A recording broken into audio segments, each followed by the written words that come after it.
አንቲ ውእቱ ሰዋስው ዘርየ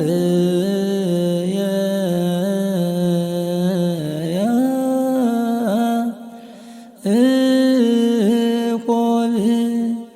እምድር ዘይበስስ ከሰማይ ወመላእክተ እግዚአብሔር የዐርጉ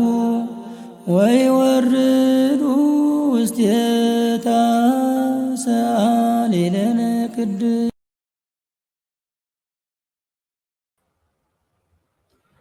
በስመ አብ ወወልድ ወመንፈስ ቅዱስ አሐዱ አምላክ አሜን። ኣብ ዝተፈላለየ ክፍላት ዓለም ኮይንኩም ነዚ ፕሮግራም እዚ ትከታተሉ ህዝቢ እግዚአብሔር በብዘለኹም ሰዓትን ኣቆፃፅራ ግዜን ከመይ ሓዲርኩም ከመይ ውዒልኩም ከመይ ቀኒኹም ኣሜን። ልዑለ ባህሪ እግዚአብሔር ኣምላኽና እስካብ ዛዕለ እዚያን እስካብ ዛ ሰዓት እዚያን ዝሓለወና ዝጓስየና ከም ግብርናን ከም ስራሕናን እውን ዘይፍደየና ካብኣትዩ ኣበሳ ልዑለ ባህሪ ዕሎም እውን ከም ትማለ ሽሙ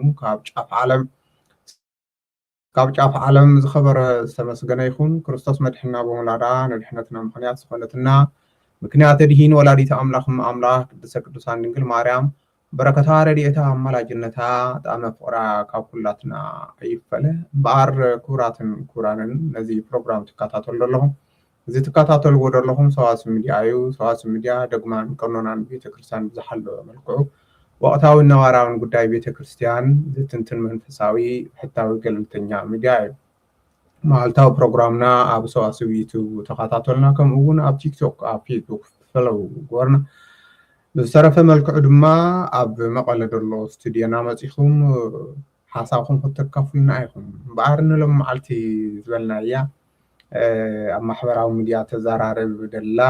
ብውሽጢ ሓደ 5-6 ዝኾኑ ሰባት ምስ ተደድልየ እዮም። ኣነ እውን እንታይ ይበሃል ዘሎ ኢለ ርእየ እስኪ እምበኣር ቁሩብ ክንዘራረብ ኢለ መፅየ ደለኹ። ሓቂ ዘረባ ከምዚ ዓይነት መልስን መልሰይ ከም ሰዋስው ሚድያ እውን ከምኡታት ንኸይድ ኣይኮናን። ናይ ሕድሕድ ዝረኣኻዮ ምምላስ እውን ከምቲ ኩሉ ግዜ ንብሎ እዩ። ግን ብዛዕባ ማየ ፀሎታት ንሕና እውን ቅድሚ ከዚ እውን ንዛረበሉ ነይርና ኢና ኣብ ሕድሕድ ፕሮግራምና እና ሓውና ዝተዛረባ ኣሎ ዶክተር ከምቲ ባዕሉ ዝዛረቦ ሽሙ ዶክተር ተሾመ እየ እናበለ ዝዛረቦ ዘሎ ክቡር ሓውና ብዛዕባ ማየ ፀሎት ተዛረባላና። እስኪ ቅድሚ ናብ ትንተናኡ ምኻድና እስኪ እታ ቪድዮ ናባኹም ክነብላና እንታይ ተፈጢሩ እንታይ ዝግበር ዘሎ? ኣነ ጳጳስ ድየ? ኣነ መሪጌታ ድየ? ኣነ ቀሺ ድየ? ኣነ ፈላሲ ድየ? ኣነ ሓኪም እየ። ዶክተር ተሾመ ሰዓረ ዝባሃል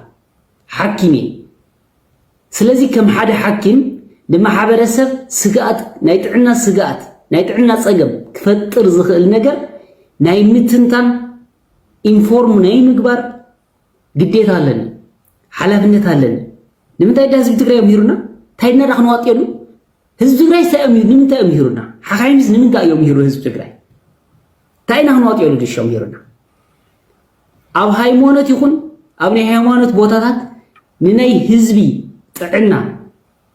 ሓደጋ ክፈጥር ዝኽእል ዝኾነ ሪስክ ዘለዎ ነገር ናይ ምዝራብ ናይ ምልላይ ንዕኹም ኢንፎርም ናይ ምግባር ግዴታ ኣለና እና ህዝቢ ትግራይ ዳ ንዓይ ከብለይ ክቆሽጥ ዶክተር ዝብል ማዕርግ ጥራሕ ተሸኪም ንኽዘውር ዳ ኣምሂሩኒ ሶ ግዴታ ናይ ከም ጥዕና በዓል ሙያ ሕይውን ኢንሲስት ኮይኑ እየ ክነግረልኩም ከም ጥዕና በዓል ሙያ እዚ ማይ እዙይ ሕይውን ቀይርዎ ንፁህ ግበርዎ ቀሊል ነተውዝኒ ሳባ ምስትኽኻል ነተውዝኒ ሳባ ምውጋድ ኣያብየኩም ነዛ ማይ እዚኣ ማይ ፀሎት ኢልኩም ዘፋለጥኩማ ሰባት መጀመርያ ቅድሚ ምፍላጥኩም ክተንፅህዋ ነይርኩም ንፁህ ግበርዎ። ክነግረካ ሰብ ብዝሪኦ እውን እዩ ዝድሕን። ስለዚ ንዓይኒ ዝምቹ ግበርዎ እየ ዝብለካ ዘሎ። ኣብ መጨረሻ ኣብዛ ዒላ እዚኣ ጥኑሳት ኣዴታት፣ ህፃናት፣ ሽማግሌታት كمون استفلا لي نايطعنا صقم زلكم بفلاي عقم مكلخالكم بمخنيات حمام زقنسه سبات ابزي ما يصلوت زي اتيكم كيتطلقوا ስለዚህ ጸበሉ የሌና አይቱሉ ተኮይኩም ኣብ ክንዲ ምጥላቅ ካፍተው እንሂ ተለሊሁም ታይጎርዎ ተቀብእዎ ንሽተይ ጸበል ወሲድኩም ተቀብእዎ ሰውነትኩም ወይ ከዓ ንጾጉና በልዎ ኣብዚ ኣቲኹም ግን ከይትጠልቁ መንእሰይ ሓላፍነት ይወስድ ዓቅመ ምክልኻለይ ድሓንዩ ክቃለሰ ይኽእል እንተልካ ተደሊኻ ሓምስ ተደሊኻ ስተዮ ተደሊኻ ክምደስታኻ ሽማግለታት ጥኑሳት ህፃውንቲ ከምኡውን ናይ ጥዕና ፀገም ሃልይኩም ብፍላይ ዓቅሚ ምክልኻልኩም ዝቐነሰ ኣካላት ኣብዚ ኣቲኹም ከይትሕምሱ ኣብዚ ኣቲኹም ከይትጠልቁ ኣብ ክንዱ ተነፀጉ ከምኡውን ተለኸዩ ቻው እዚ ሚያዊ ግዴታ እዩ ቻው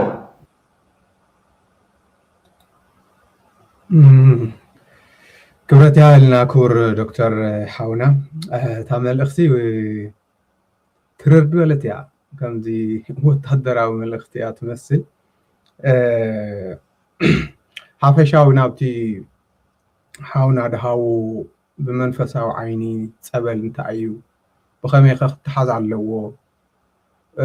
صبل زد حنس نصح ماي سلا زخونه دي ويس سلا زراسحيو ندبل مصحف عيني خن خدينا أقدم جن أبتناي محبرة وميديا ندلو أتقاق معنا يقرو خبر محبرة وميديا أتقاق معنا حانساب قرمي دبلني مخنياتو دخانة نجر خل على كله تقعد ديمنا وزحات صرفتات وزحات نجارات يوم زقدومنا كم حبشة أبتنا يساعدوا محبرة ميديا خير خلخو أو أكتيفية مالت يقللنا هيتصعرفون كابل قرمكم دخونا نجار كانت هالي بقى كم زي فاني نجار يوم دولم بري كم زناتنا صار في من البحث تحقديو ونتعيو بخمئ يوم تصاريوم يقرمك هيتصعرف حساب صبوت حساب الحلال دما تطقمم تخوينا من يصحفوا من يبلوا امنت الله وديو ود خباب خاديو صلم دي صعدا ايغدسوم حسابيهم زغوزو خوم يمدخل انا كن دخون حساب العل كله قديمكا اتاكنا ميغوار الله صارفي غلغلتا بزح نغرا كمز دما حاديو نؤمنتو زياده زحلق زمسله بصرف ايغم بصرف امنتا يحلقوني إذا حاونا أبنت ناتو تراي خازة سلازم أمبري وزحت قدمي يقول بزتفل عليه حسابات خلو بقى صار في يقدم أنا كنت أدبل نا كل جزي حسابي يقول بإمنت يمسلخة أي يمسلخة بزي يقدس ولا إمنت هاي حلوه مصلي እግዚአብሔር አምላክ ዘሃቦ መሰል ንሕና ግዴታ ክንነገድዶ ምሳና ክትኸውን ኣይንብለን ማንም እግዚአብሔር አምላክ ነፃ ፍቃድ ሂቡ ስለዚ ንሓደ ሰብ ብሰብነቱ ኢና መልሲ ክንህቦ ብሰብነቱ ዓይኒ ኢና ክንሪኦ ትግባአና ሓውና ስለ ዝኾነ ሃይማኖቱ ናትና ስለ ዝኾነ ወይ ስለ ንፈትዎ ደይኮነ ሰብ ስለ ዝኾነ ስለዚ ብሰብነት ሓሳብ ኣልዒሉ ስለ ዘሎ ስለዚ ልክ ንሰብ ዝምጥኖ መልሲ ድማ ክውሃብ ኣለዎ እምበሪ ምፅርራፍ ኣብ ድኾነ ይኹን ተንሓድጎ ቀስ ብቀስ ይብል ተንሓድጎ ማለት ቀስ ብቀስ እውን ክግደፍ ክእል እዩ ድብል ተስፋ ኣለኒ ስለዚ ብሓሳብ ሞግቱ ንክብል መልእኽቲ የመሓላልፍ ንድኾነ ይኹን ሓሳብ ክለዓል ከሎ ሓሳብ ኣልዒሉሉ ሓደ ሰብ ብሓሳብ ምርታዕ ወይ ድማ ብሓሳብ ክትምግቶ ከለካ እንታይ ይመስል ንኽልተ ጥቕሚ ኣለዎ ሓደ ነቲ ሓሳብ ኣልዒሉ ዝማጎት ዘሎ ሰብ እውን ምናልባት ክእረመሉ እውን ክኽእል ክመሃረሉ እውን ክኽእል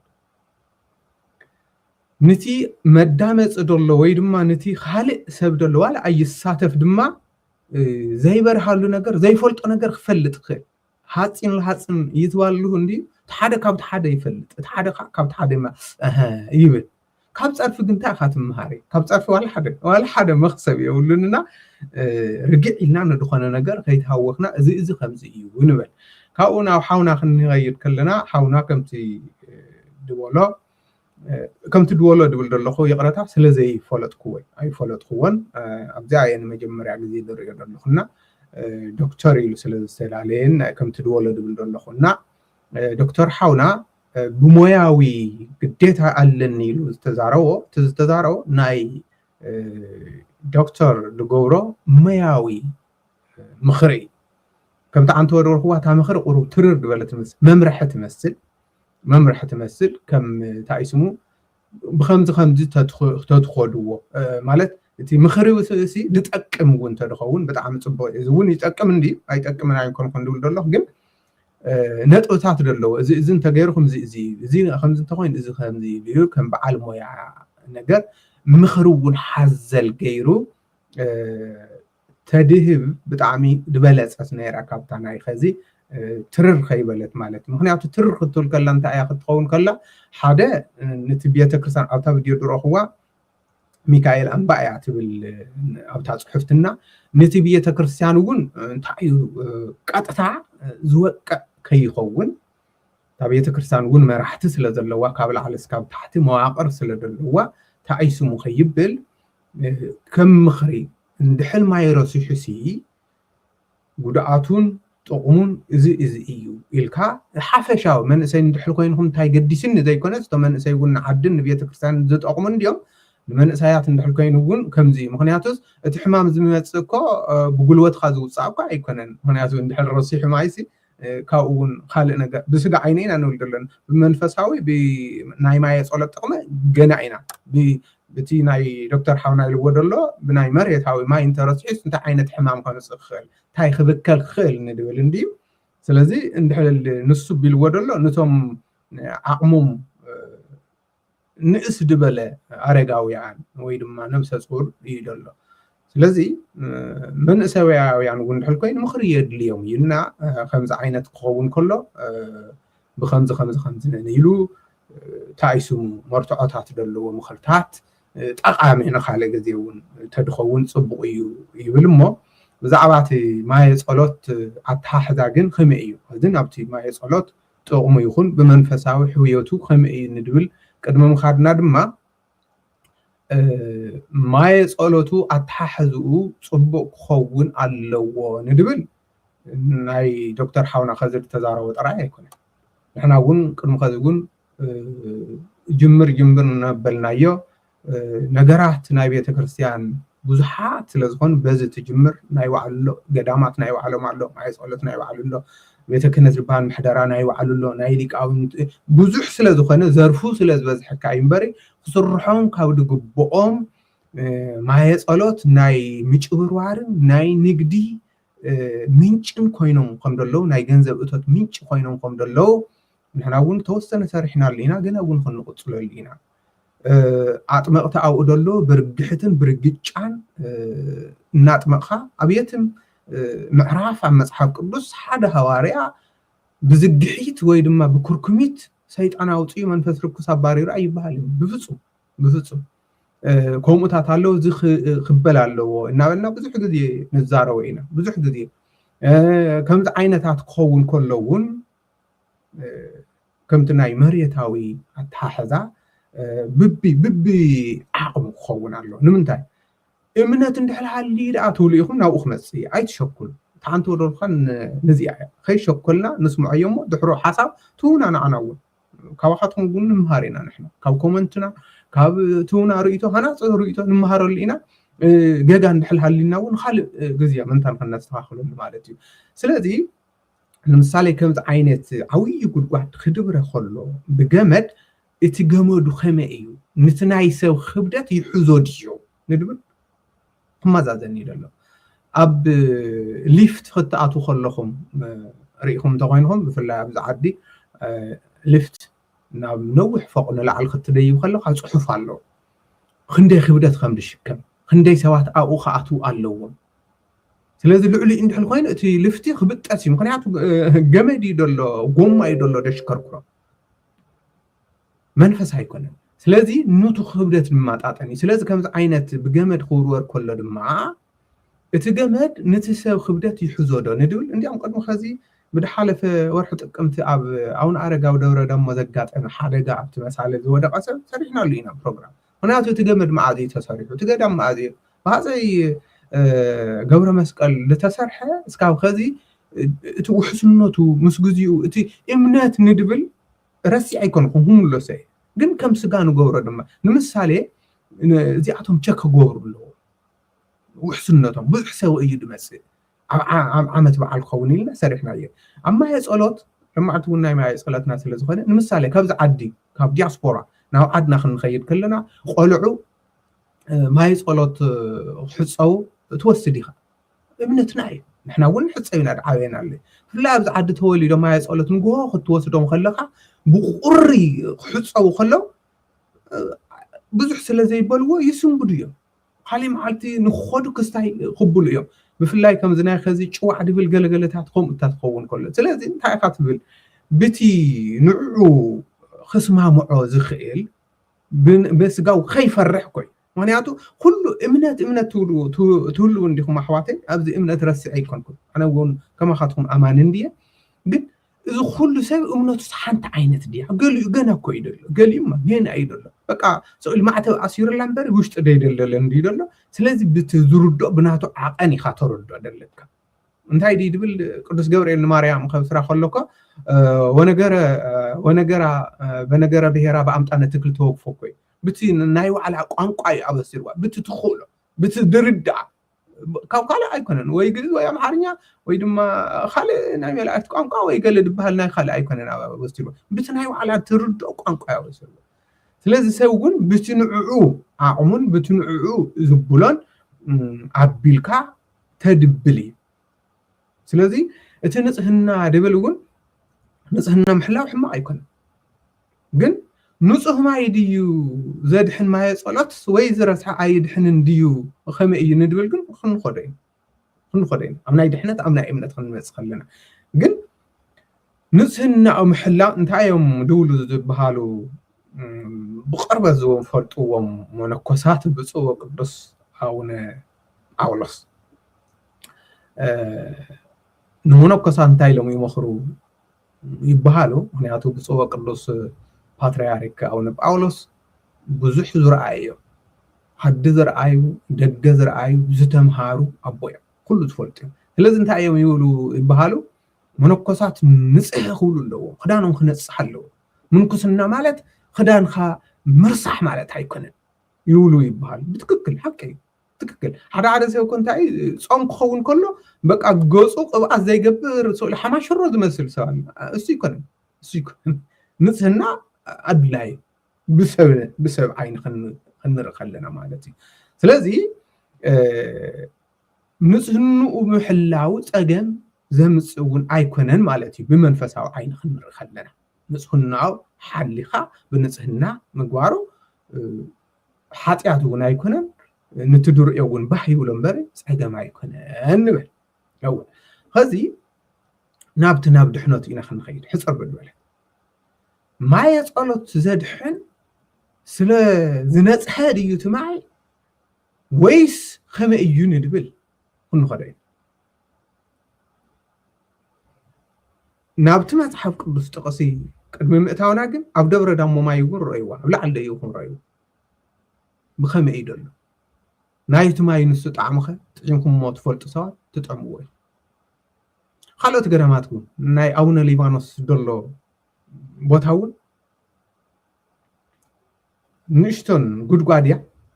ኣይትፈስን ካብ ናይ በርቢን ኣፍ እውን ፅፍ ዝበለት ካብ ናይ ገን እውን ዕብይ ዝበለት እዩ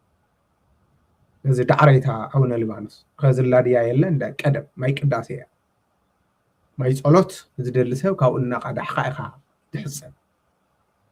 እና ዋላ 10 ጀሪካን ቀድሐላ ኣይትጎድልን ሱቅ ኢልካ ዋላ ባዕሉ እውን ኣይትፈስን እያ ናይ ባዕሉ ኣለዎ ድደልኹም ሳይንስ ተማርኩም خالد ትርጉም ወትخሉ ኣነ ብቲ መንፈሳዊ ዓይኒ እየደር ይደሎ ስለዚህ ናብቲ ድሕነቱ ክንመጽእ ከለና ማይ ስለዚ ጸረ ኣይኮነን ዘድሕ ነብረኩም ማይ ስለዚ ራስሐውን ንድሕነት ኣይኽልኸልን انت منታይ እቲ ዘድሕን ኣብቲ ማይ ዘሎ መንፈስ እግዚአብሔር እምበሪ ብባህሪዩ እቲ ማይ ኣይኮነን ዘድሕ ببهري أيكون أنزل. ስለዚህ ዝረስሐ ነገር እንድሕል እናተጣራጠርና ዋእዚ ዳ ኸመይ ገይሩ ኢልና ንስከፍ እንድሕል ኮይንና እቲ እምነት እዩ ዝጎድል ዘሎ ማለት እዩ ስለዚ እምነት እንድሕል ደይብልካ ድማ ማይ በይኑ ክድሕነካ ኣይክእል ስለዚ ናብዛ ማይ የጸሎት እዚኣ ከዝደርአናያ ሚካኤል ኣምባ ዝረአናያ ኣብ ካልእ ማይ የጸሎት እውን ደሎ ካብ ዲያስፖራ ይኹን ካብ ካልኦት ከተማታት እውን ድኸይድ ሰብ ኣብ ከምዚ ቦታ መድሕን ዝኾነ ማይ ጸሎት ኣሎ ኢሉ እዩ እምበሪ ጽሩይቱ ማይ ጸሎት ንሱ ኢሉ ይኮነ ድኸይድ ጽርየቱ ክጸር ጽቡቕ ኣለዎ ንድብል ይስማምዑ እየ ግን እቲ ሰብ ዝኸይድ ድሕነት ደልዩ እዩ እምበሪ ናይቲ ማይ ንጽህንኡ ኸመይ እዩ ጽቡቕ ድዩ ኢሉ ኣጋማጊሙ ንንጽህንኡ ክስማምዖ ንስግኡ ክምቸዎ ኢሉ ይኮነ ድኸይድ ደሎ ብስጋ ሓሚሙ ስለ ዘሎ እቲ ሰብ ንሱ ዝኾነ ይኹን ገይሩ ንኽድሕን ስለ ዝኾነ እቲ ድሕነቱ እዩ ዘድልዩ እቲ ድሕነቱ ስለ ዘድልዩ ድማ ይኸይድ ኣሎ ስለዚ እቲ ኣብኡ ደሎ መንፈስ እግዚኣብሔር ድማ ኣብ ዝረስሐ ማይ ኮይኑ እውን የድሕን እዩ ኣብ ንጹህ ማይ ኮይኑ እውን የድሕን እዩ ኮይኑ ግን ዝነጽሐ ማይ እዩ ጥራይ ዝብል ግን የለን ኣብ ዮሐንስ ወንጌል ምዕራፍ ትሽዓተ ታይዲ እቲ ብዕውሩ ብዓይነ ስውሩ ዝተወልደ ከመይ ገይሩ እግዚአብሔር ኣምላኽ ከም ዘድሕኖ እንጥፍጣፍ እንጥፍ ኢልና መሬት ጭቃ ገይሩ ብእንጥፍጣፍ ኮይኑ ዓይኑ ቀቢዎ በቲ ጸብሪ በቲ ጭቃ ማለት እዩ ስለዚ ከም በዓል ዶክተር ኣሕዋቴ ካልኦት እውን ናይ ሜዲካል ዝተምሃርኩም ሰባት ሓደ ሰብ ጭቃ ኣብ ዓይኑ እንድሕል ገይርካሉ እንታይ ከም ዝኸውን ኣይጠፈኩም ወይ ዓይኑ ይዕውር ካብኡ ሓሊፉ እንድሕል ዘይዕረ እውን ዓይኑ ይሓምም ይባላሾ እቲ ጎይታ ዝቐውዖ ግን ዓይኑ ደኣ በርሀ እምበሪ ዓይኑ ኣየጥፎን እዩ እቲ ዝጠፍዐ ዝነበረ እኳ ደኣ በርሀ ንምንታይ እቲ ድሕነት ዘሎ ኣብቲ ጭቃ ዝሓደረ ንዓይኑ እውን ብርሃን ዝህብ መድሕን ዓለም ድሕነት ስለ ዘለዎ እምበር ጭቃ ብባህሪኡ ስለ ኣይኮነን ዘድሕን ዘሎ ማለት እዩ ስለዚ ብመንፈስ ዓይኒ ክንሪኦ ከለና እቲ ዘይገመትካዮ ዝረስሐ እውን የድሕን እዩ ኢና ንብል ዘለና ኣብዚ ንምንታይ ኢና ከምዚ ንብል ዘለና ሓደ ከምዚ ዓይነት መልእኽትታት ክመሓላለፍ ከሎ እዚ ማይ እዚ ከምዚ ረስሑ ገለ ክበሃል ከሎ ነቶም ዓንተ ወደልኩም ኣብ ገና ኣብ እንታይ ድበሃል ሸዊት ዕድመ ዘለዎ ብእምነቶም ብዕድመ ስጋ ዘይኮነ ብዕድመቶም ብመንፈሳዊ ጥንካሬኦም ገና ደለው ጸባ ዘድልዮም ከምዚ ዓይነት ዕጹም ነገር ክንዎም ከለና ካብ እምነቶም ፋሕ ከይብል ድማ ዋ ማይ ጸሎት ከመይ ድብል ኣብ ማይ ጸሎቶም ኣራያ ሕማቕ ከይሕዝ ድማ ጥንቃቐ ምግባር የድልዩ ከም በዓል ዶክተር ሓወይ እውን ዝበለ ማለት እዩ ምኽርኻ ከም ደሎ ኮይኑ ስለዚ ኢየሱስ ክርስቶስ ድሕሪኡ ከምኡ ገይሩ ኪድ ማይ ተሓፀብ ኢሉ በሪሁ ድማ ይብለና ተመሊሱ ኣብ ዮሐንስ ወንጌል ምዕራፍ 5 ክንርኢ ከለና ተመጻጎ 38 ዓመት ካብ ዓራቱ ዘይልዓል ከም ትዃን ኣብ ዓራት ተጣዊቑ ዝነበረ ኣብቲ ቤተ ሳይዳ እንታይ ድግብር ነበረ እንታይ ድገብር ነይሩ ማይ ኣው ኣሎ መልአከ እግዚአብሔር ወሪዱን ጎድማ ነቲ ማይ የንቀሳቅሶ እቲ ማይ ክንቀሳቀስ ከሎ ቀዲሙ ዝኣተው ካብ ዝኾነ ይኹን ሕማም ይሓዊ ካብ ለምፂ ይኹን ካብ ዝኾነ ይኹን ደዌ ክንደይ መጻጉ ኣብኡ ነይሮም ይሓዊ ነይሮም ይብል ስለዚ በቲ ኣብኡ ደሎ ማይ ክንቀሳቀስ ከሎ ንኽኣቲ ይጽበ ነይሩ እዩ ኢየሱስ ክርስቶስ መጽኡ ግን ክትሓውደ ትደሊ ኢኻ ምስ ወላ ናብ ማይ ዘእትዎ እዩ መሲልዎ ግን እንታይ ኢሉ ብቓል እዩ ተስእ ዓራትካ ተሸከም ኢልዎ ሕወ ኢልዎ ስለዚ እቲ ኣብ ማይ ሓዲሩ ዘሕው ዘሎ እውን منفس إግዚአብሔር እዩ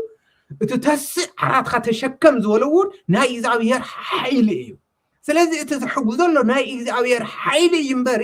ማይ ብተፈጥሮኡ ኣይኮነን ኢና ንብል ዘለና ስለዚ ረስሐ ክንጽየፎ ኣይሕወየና እንደኮነ ኣብቲ ዝረስሐ ማይ ሓዲሩ እግዚኣብሔር ከም ድሕውየና እውን ክንኣምን ኢና ዘለና እዩ ስለዚ ነዚ ምዝኸዚ ዶክተር ሓወይ ድወሎ ሕፀር ብድወለ መልክዑ ማለት እዩ أبي الله أب كل أي متحف نجست معرف حمش تدل كلام أب كل أي متحف نجست معرف حمش ته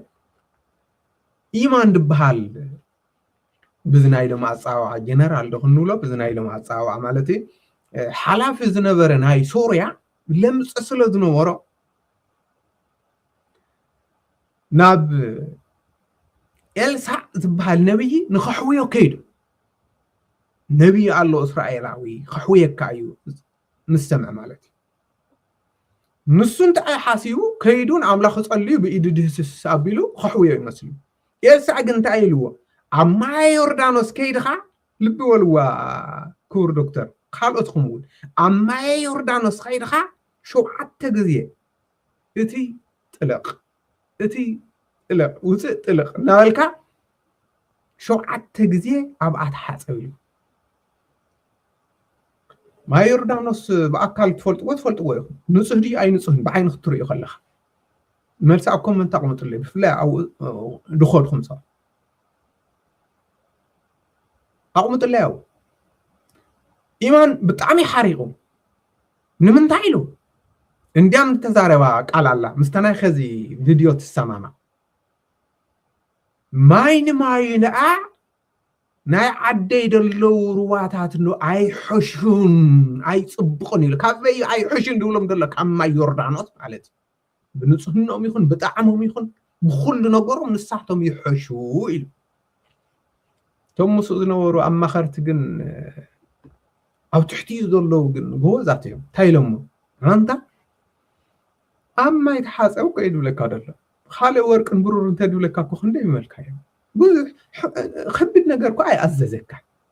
تاجي تشكاري تخيل كيدو كمتا دوله دما شو عت غزي طلق وصيل كو كل لمص محاوي سلازي إلسا أنا ود صدودن تاي خنول كلنا ماي سلازي تسعنا أيكونن سلازي بأكل سجا زتساقيو ناي سجا حمومان دون ماي صلت عبيا الله يلوم بإجرته وعايزهم أرب بسبب قرصة تشكيمهم زخدوا دلوا دحنة دل يومي نايت ماي سلازي رسحة سلازي صارع أيكونن تدحنات أملاح እግዚአብሔር አምላክ بكل يدحني بكل ما قد له ويمو ስለዚህ ኣብትማ የጸሎት ንሱ ንባዓል ዶክተር ውንኮ እግዚአብሔር አምላክ በዛሃበኩም ጥበብ ብስተማርኩምሞ ሳይንስ ኮ ሰብ ተድሕኑ ኣለኹም ስለዚህ ብፍላይ ብዝናይሎም ደሎ ድማ ዶክተር ሓወይ ህዝብና ተስፋ ኣብ ዝቆረጸሉ ዶክተር እውን መድሓንስ ኢንኩም ኾፊልኩም ሕሙማን ናርአኹም ኣብ ዝተበኸይሉ ሰዓት ከይትሕኩም ጎን መድሓንቲ ኣብ ዝሰኣነሉ ሰዓት ሱቕ ኸይትብሉ ውሽጥኹም እናጎድኣኩም ሓላፍነት ስለዘለኩም ናይ ሕሊና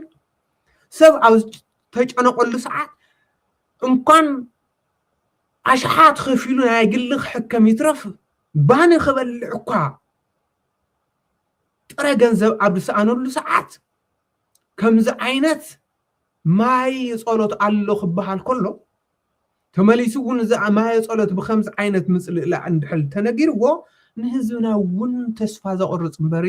ተስፋ ዘስንቕ ኣይኮነን كمتي أي ساعاتون زبهال نجار جن أي كون نزارب ده الله كم أي نتات حساس ما يبلن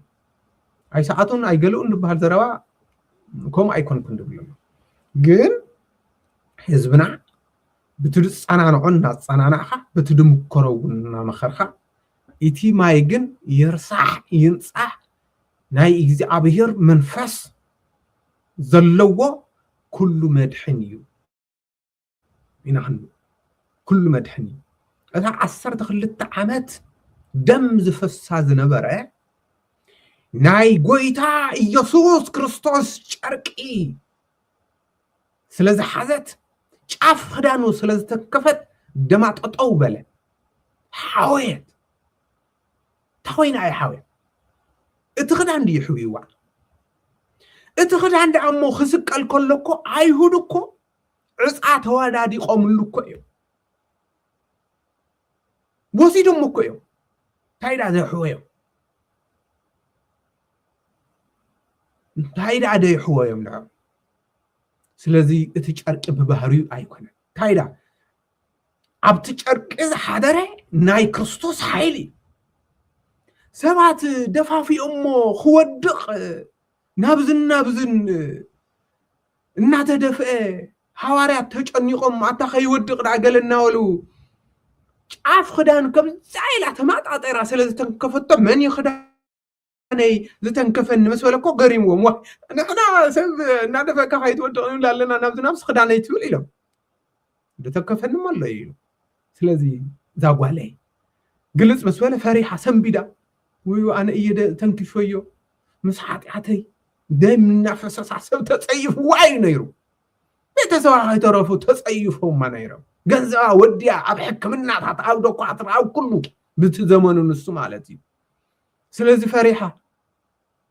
قلت مسولا دحرون تايل عايزة خزاوا عليه امنتك أحويتك سلازي سب زحوية امناتو ايو إنا نملدلنا عبتي زعمون اللو انت تحاتيو بزخونة يخون ملك اي حوي انكوان دو ماي صلوت الكاي ترف دك حرستوس دك قطركو انا ود حرستاي سلا زخون مالك ناي حق نصهن حلو مايدنا ناستنا عبينا ترف انسسا اوروا ناستنا هاي اوروا طراي اب ناي طنق من زبحالو اب ابا امان هبيد سوتيوم خيترفه كولو زبحالو اب عبيت اوالع زركب معي بمسحب نجر نبلخا خمي لذي ولا بسقان تيلنا مالتي إذا جن يبارات كم أجورا أيكون كندول دلخو مالتي كم أيكون كندول دلخو جن مبزحتيو حرة سونا كبتي شجر نسوون خيت لاقة يدلمو أو ختصر حسوا مويا أيزقبا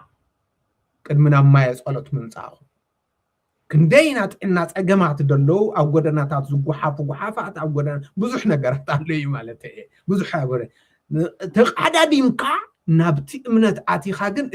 تسوق أو أمنت خصتين قبل تزي سرحنا صبقيو تمخري يرجو فيه أما خخرا زاد يأجن كما يخون على اللون نتقولي سلزي متى عصرت خلت عمت دم زفسا زنبر حويا أو حويا لذي امنتنا اي دحوينا مو كله بامنت قبروه كله بامنت قبروه انبعر ما يصلتنا يدحنيهم بتككل يدحنيهم ابا طقاق مانا ابا مطمقتي دلو مالت مطمقتي دلو ابت ما يصلت زغبر حد نغرات كن استخاخلو ناي كلاتنا صعري يدلي مخنياتو كلاتنا نحد زي صعرنا حدا سب تزاريو ناي حدا معلت اجندا ياتخون كلا مبار እግዚአብሔር አምላክ ንዓድና ንህዝብና ንመሬትና ንኩሉ ንኸደሉ ንወፍረሉ ንረግፀሉ ሰላም ይግበረልና እግዚአብሔር አምላክ ሰላም ካዊ ጥዕና ካዊ ድሕነት ካዊ እግዚአብሔር እንድሕል ዘይፈቀደ ማል ሓደ ትገብር ኣይትኽእል እግዚአብሔር እንድሕል ፎቲ ግን ከምትን ሐዋርያት ዝበሎም እምነት እንድሕል ሃልየካ ዝኾነ ይኹን ሰቲኻ ዝኾነ ይኹን ኣቢልካ እውን ኣይትሓምን ኳዳ ትድሕን ግን ከምኡ እምነት ኣለና ደ እምነትና ከጠንክር ግን እቶም ብእምነቶም ጥንኩራ ዝኾኑ ኣቦታትና ጸሎት ኣይፍለየና دنا برنا جزية أبزي ودينا لنا وسبحت لإግዚአብሔር دحن كل